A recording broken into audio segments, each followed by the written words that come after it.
नमस्कार मित्रांनो, स्वागत आहे तुम्हा सर्वांचंच आपल्या आजच्या या व्हिडिओमध्ये. आजच्या आपल्या या व्हिडिओमध्ये आपण जाणून घेणार आहोत लग्नानंतर होईलच प्रेम या मालिकेच्या आजच्या भागाचे लेटेस्ट आणि इंटरेस्टिंग अपडेट. त्यामुळे पटापट व्हिडिओला लाईक करा, चॅनलला सबस्क्राईब करा आणि बेल आयकॉन आठवणीने प्रेस करा, जेणेकरून पुढच्या प्रत्येक व्हिडिओचं नोटिफिकेशन हे तुम्हाला मिळत राहिलं पाहिजे.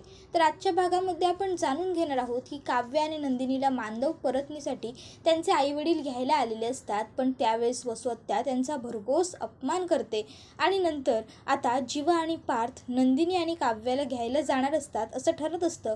पण तरीसुद्धा पार्थ आणि जीवा दोघांनाही जायची इच्छा नसते. चला तर मग मित्रांनो, जाणून घेऊया नेमकं आजच्या भागात घडणार तरी काय आणि कसं. पण व्हिडिओ शेवटपर्यंत नक्की पहा, कारण मगच तुम्हाला आजच्या एपिसोडमध्ये काय काय घडलं हे सगळं सविस्तर समजून जाईल. चला तर मग सुरुवात करूया आपल्या आजच्या एपिसोडला. तर आजच्या भागात आपण असं पाहतो की इकडे आता नंदिनी आणि काव्याचे आईवडील त्या दोघींना घ्यायला आलेले असतात, पण वसुहत्या ही त्यांचा अपमान करत असते. ती म्हणत असते, नाही तुम्ही रीतीभाती पाळायला आलाय हो, पण तुमच्या मुलींचं काय, त्यांना पाळायचे आहेत का रीतीभाती? नाही हो, आली ज्या दिवशी तुमची ही काव्या, त्या दिवशी माप ओलांडायला हिच्या समोर ठेवलं तर हिने माप उडवून लावलं, धुडकावलं हो मापाला. अहो धुडकावलं काय, अगदी फुटबॉलसारखं माप उडवून टाकलं पायाने. हवं तर माझं खरं वाटत नाही आहे ना, तर तुम्ही रम्याला विचारा. रम्याला कशा, काव्यालाच विचारा ना, तीच सांगेल तुम्हाला स्वतःचे पराक्रम. त्याबरोबर आता मात्र काव्याला काहीतरी बोलायचं असतं, पण नंदिनी तिचा हात पकडते आणि तिला गप्प राहायला लावते. त्याबरोबर काव्याला आठवतं की खरोखर ज्यावेळेस गृहप्रवेश करायचा होता त्यावेळेस रागाने तिने फुटबॉलसारखं माप उडवून लावलं होतं. आता काव्य काही बोलणार इतक्यात रम्याच बोलत म्हणते, आई अगं काय सुरू आहे तुझं, पुरे झालं, मनस्थिती दिसते का तुला त्यांची, बाद झालं, थांब ना जरा. आणि मग ती लगेचच नंदिनी आणि काव्याच्या आईवडिलांना म्हणते, तुम्ही उभे का आहात, प्लीज या ना, बसा. त्याबरोबर लगेचच आता पुढे नंदिनीचे आईवडील बसणार इतक्याच त्या ठिकाणी पार्थ, जीवा, मालिनीताई तसंच पार्थ आणि जीवाचे वडील सगळेच जण आलेले असतात. आता ते एवढे सगळे आल्याबरोबर लगेचच ते उभे राहतात.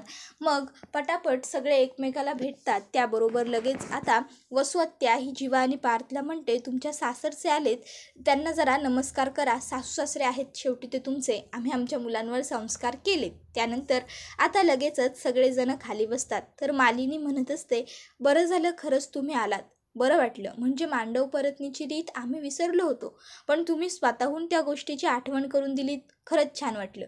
आणि जरा मुलीसुद्धा माहेरी जातील, फ्रेश वाटेल त्यांना.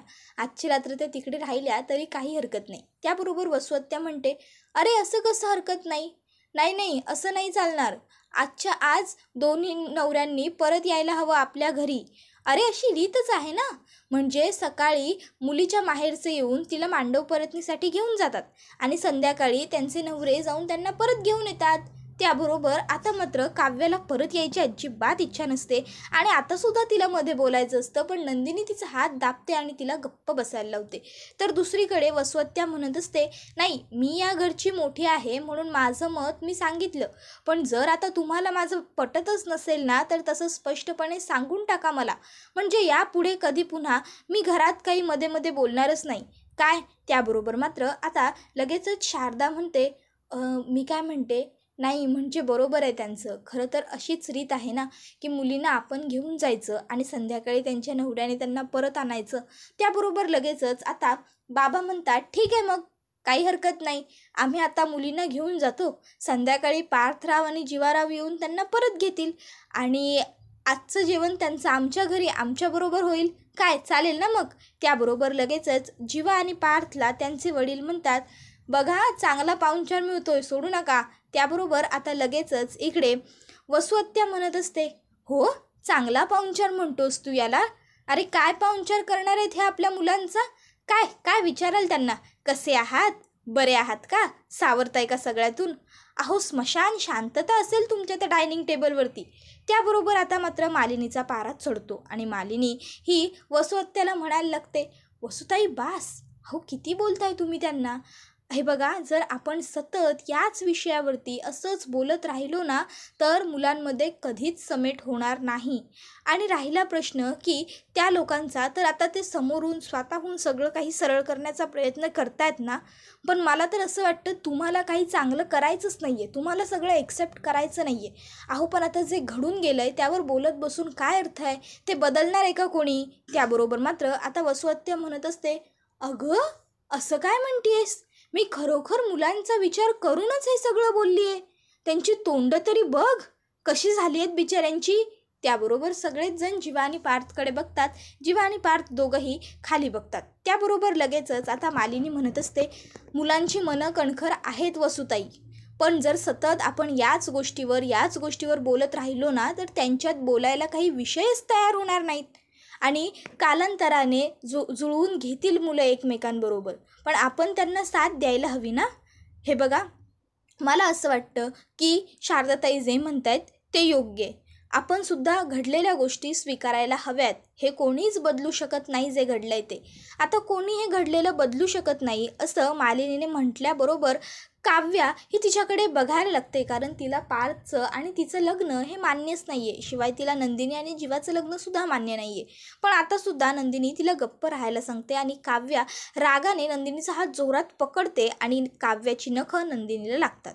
त्याबरोबर काव्याच्या लक्षात ही गोष्ट जशी येते तशी लगेचच ती नंदिनीचा हात सोडून देते आणि सॉरी म्हणत असते. त्यानंतर आता लगेच इकडे मालिनी म्हणत असते, हे बघा, मी तुमच्यावर आवाज चढवून बोलले यासाठी मी तुमची माफी मागते. तुम्ही या घरातल्या मोठ्या आहात, पण म्हणून मी आत्ता जे काही बोलले त्यासाठी मी तुमची माफी मागणार नाही, कारण ते बरोबर आहे. आणि मग लगेचच मालिनी शारदाला म्हणत असते, शारदाताई, भाऊजी तुम्ही घेऊन जा आता मुलींना, संध्याकाळी मुलं घ्यायला येतीलच की त्यांना. त्याबरोबर लगेचच आता शारदा म्हणते, ठीक आहे मग चला आम्ही आता निघतो. त्याबरोबर काव्य रागात उठत असते, पण नंदिनी तेव्हासुद्धा तिला शांत करते, तिचा हात पकडते. त्याबरोबर लगेच आता मालिनी म्हणते, तुम्ही चहा कॉफी काय घ्याल? त्याबरोबर लगेच बाबा म्हणतात की नाही आता आम्ही निघतो, खरंच उशीर होतोय.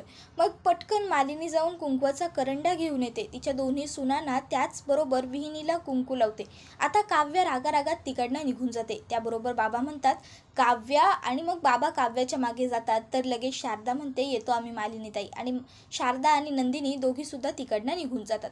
आता लगेचच जीवा मालिनीकडे येतो आणि म्हणत असतो, आई अगं काय हे सगळं, आई प्लीज नाही जायचं आहे मला तिकडे, नको ना गं.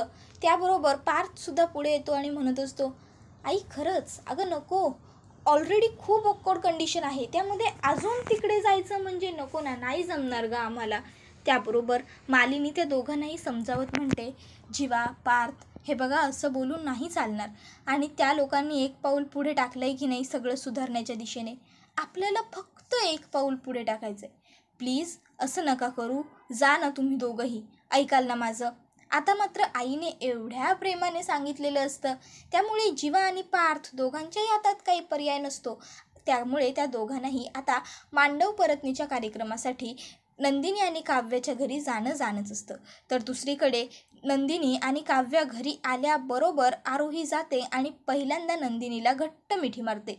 नंदिनीसुद्धा तिला जवळ करते. त्यानंतर लगेचच येऊन ती काव्याला मिठी मारते आणि काव्यासुद्धा तिला जवळ करते. आता तिन्ही बहिणी एकमेकीला भेटून भाऊक झालेल्या असतात.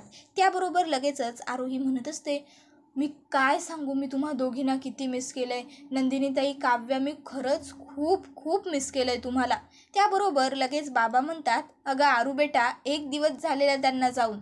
त्यावर लगेच आरोही म्हणते, हां मग बाबा, अहो 1 दिवस झालेला नाही हो, मी खरंच मिस केलं या दोघींना.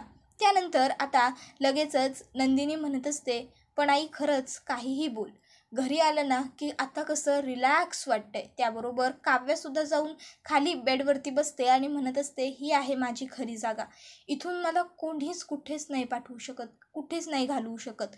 त्याबरोबर लगेचच आता शारदा ही नंदिनीला म्हणत असते, हीच तर असते ना माहेरातली जादू. त्यानंतर लगेच ती आता त्या दोघींना म्हणत असते, बरं आता तुम्ही जा आणि आवरून घ्या. तर काव्य मात्र आता म्हणत असते की मला कुठेही नाही जायचं, आता मी इथेच राहणार आहे. आणि मग ती ग्लासभर पाणी घेते आणि स्वतःच्या घरात शांत बसून पाणी पिते. त्याबरोबर शारदा म्हणत असते, चला आता पटापट जा आणि आवरून घ्या, म्हणजे कसं मी स्वयंपाकाला लागते, एकत्र बसून जेवता येईल आपल्याला. त्याबरोबर आरू म्हणते, हो हो चालेल, तुम्ही दोघी जाऊन फ्रेश व्हा, मी आईला मस्त हेल्प करते. त्याबरोबर नंदिनी म्हणते, बाप रे, ही आपलीच आरू आहे ना बाबा? नाही म्हणजे एका दिवसात एवढी बदलली म्हणून विचारते. त्याबरोबर आरू म्हणत असते, हा मग? तर लगेच नंदिनी ही शारदाला म्हणत असते, आई मी काय म्हणते, तू एकटीने उगाच एवढं काम करू नकोस, एवढी धडपड करू नकोस. मी आणि काव्या आलोय ना आता, आम्ही दोघी तुला मदत करतो, आपण मिळून करूयात. त्याबरोबर लगेचच काव्या म्हणते, मी काही नाही करणार आहे. आता सगळे तिच्याकडे पाहायला लागतात, तर काव्या म्हणत असते, हो मी काहीच नाही करणार आहे. गेल्या 2 दिवसापासून मी चांगली झोपलेली नाही आहे. आता घरी आली आहे तर मी निवांत मनसोक्त झोपणार आहे. त्याबरोबर लगेचच आता शारदा ही काव्याला म्हणत असते, अगं काव्य ऐक. त्यावर बाबा म्हणतात, शारदा थांब. ठीक आहे काव्या, बेटा तुला जे हवं आहे ना तू ते कर, काही हरकत नाही आहे, कोणी अडवणार नाही तुला, जा. त्याबरोबर काव्य जाते तिकडनं निघून.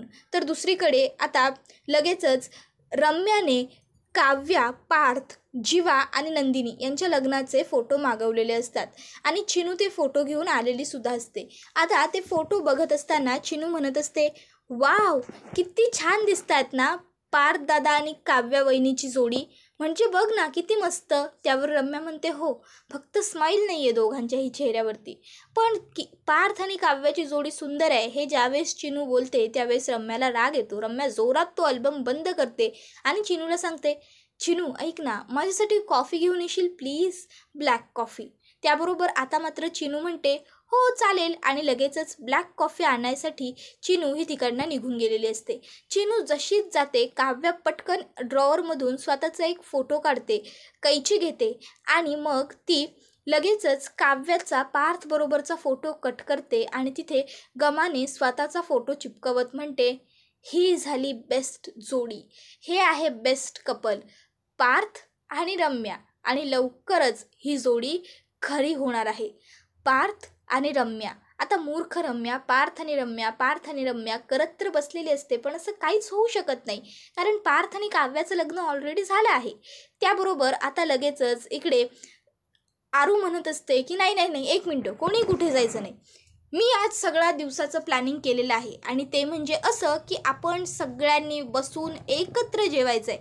आणि आजचा मेन्यू हा माझ्या आवडीचा नसून आजचा मेन्यू हा काव्याच्या आवडीचा असणार आहे. आज सगळा स्वयंपाक काव्याच्या आवडीचा बनवायचा आहे, आणि त्याशिवाय आपण आपल्या फेवरेट आईस्क्रीम पार्लरमधून आईस्क्रीमसुद्धा मागवायचं आहे, ते सुद्धा काव्याच्या आवडीचं, चॉको चिप्स विथ चॉकलेट. काय काव्या, चालेल ना? त्याबरोबर आता मात्र काव्याचं लक्ष काही घरात नसतं, ती फक्त बसून राहिलेली असते त्या ठिकाणी. आणि मग पुन्हा आरू तिला विचारते, चालेल ना काव्या? त्याबरोबर काव्या म्हणते, काय म्हणालीस तू? सगळं माझ्या आवडीचं करायचं, माझ्या आवडीचं चॉकलेट, माझ्या आवडीचा स्वयंपाक, हो ना? माझी आवड, बरोबर ना? हेच ऐकलं मी शक्यतो. त्याबरोबर आता आरू तिला होकार देते.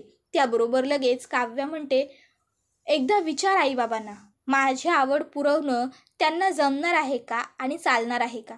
नाही काय ना, मला असं वाटत नाही. एवढं बोलून आता काव्या ही तिकडनं निघून जाते.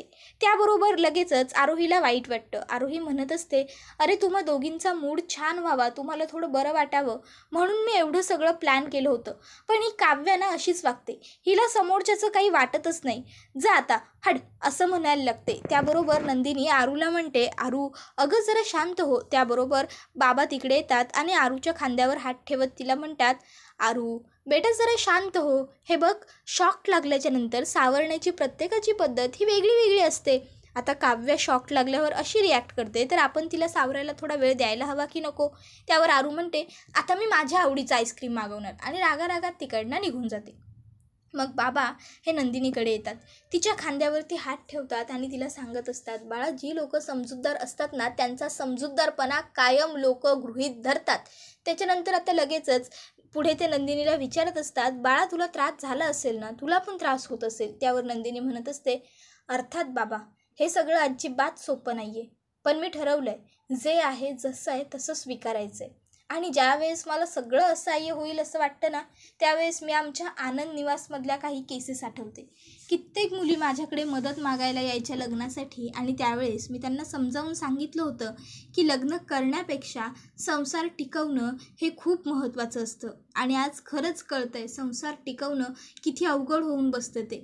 पुढे ती सांगत असते की कितीतरी बायका माझ्याकडे यायच्या ज्यांचे नवरे दारू पिऊन त्यांना मारायचे, लग्न तर झालेलं असायचं पण सुख नसायचं.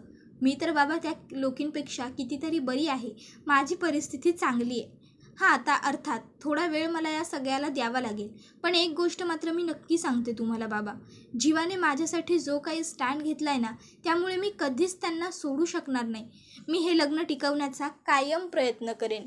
आता नंदिनीने मी हे लग्न टिकवण्याचा कायम प्रयत्न करेन असं म्हटल्यामुळे बाबांनासुद्धा जरा बरं वाटतं आणि सगळ्यात महत्त्वाचं म्हणजे त्यांना नंदिनीचा अभिमान वाटतो. कारण एवढं सगळं घडून गेलेलं असतं तरीसुद्धा नंदिनी खचलेली नसते, डगमगलेली नसते, तर उलट या सगळ्यातून सावरून या सगळ्यातून काहीतरी मार्ग काढण्याचा प्रयत्न तिचा सुरू असतो. त्यामुळे बाबा हे लगेचच नंदिनीला मिठी मारतात आणि धीर देण्याचा प्रयत्न करत असतात. आता बाबांनी मिठी मारल्याबरोबर नंदिनीला सुद्धा बरं वाटतं आणि नंदिनीसुद्धा बाबांना घट्ट मिठी मारून घेते.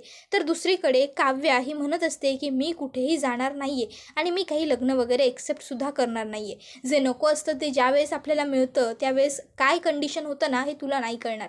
तर दुसरीकडे आता जीवा आणि पार्थ काव्य आणि नंदिनीला आणायला निघालेले असतात, पण जीवा म्हणतो मी याच्याबरोबर नाही जाणार. त्यावर बाबा म्हणतात याच्याबरोबर नाही जाणार म्हणजे?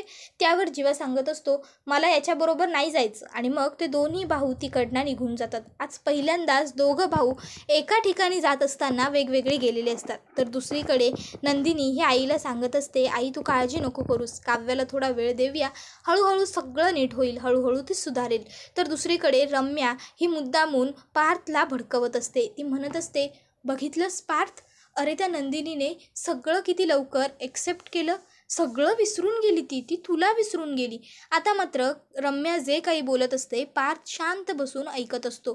तर दुसरीकडे आई आणि बाबांना खूप जास्त वाईट वाटलेलं असतं, कारण आज पहिल्यांदा पार्थ आणि जीवा दोघंजणं एकमेकासोबत बाहेर गेलेले नसतात, तर ते वेगळे वेगळे बाहेर गेलेले असतात आणि या गोष्टीची आईला थोडी काळजीसुद्धा वाटत असते. तर दुसरीकडे आता काव्याने ठरवलंय की मी इथून कुठेही जाणार नाही आहे, मी इथेच राहणार. त्याबरोबर हा एपिसोड तर इथेच संपतो. व्हिडिओला लाईक आठवणीने करा, चॅनलला सबस्क्राईब करून बेल आयकॉन प्रेस करायला विसरू नका. मित्रांनो, तुमचा एक लाईक हा आमच्यासाठी खूप महत्त्वाचा आणि मोलाचा असतो, कारण तुमच्या एका लाईकमुळेच आम्हाला पुढे आणखीन चांगलं आणि उत्तम काम करण्यासाठी मोटिवेशन मिळत असतं. त्यामुळे प्लीज आठवणीने व्हिडिओला लाईक करत जा. तसंच चॅनलला सबस्क्राईब करून बेल आयकॉन आठवणीने प्रेस करा, जेणेकरून पुढच्या प्रत्येक व्हिडिओचं नोटिफिकेशन हे तुम्हाला मिळत राहील आणि सगळ्या व्हिडिओंचा आनंदही तुम्हाला असाच छान पद्धतीने घेता येईल. आपला व्हिडिओ तुमच्या जास्तीत जास्त कुटुंबियांपर्यंत तसेच मित्रपरिवारांबरोबर नक्की शेअर करा, जेणेकरून तुम्ही ज्या प्रकारे आपला व्हिडिओ बघता तसेच सगळ्यांनाच आपल्या व्हिडिओंचा आनंद घेता येईल. मित्रांनो, तुम्हाला कोणती जोडी नक्की जास्त आवडते, म्हणजे पार्थ आणि काव्याची की जीवा आणि नंदिनीची, ते कमेंट करून सांगायला विसरू नका. धन्यवाद.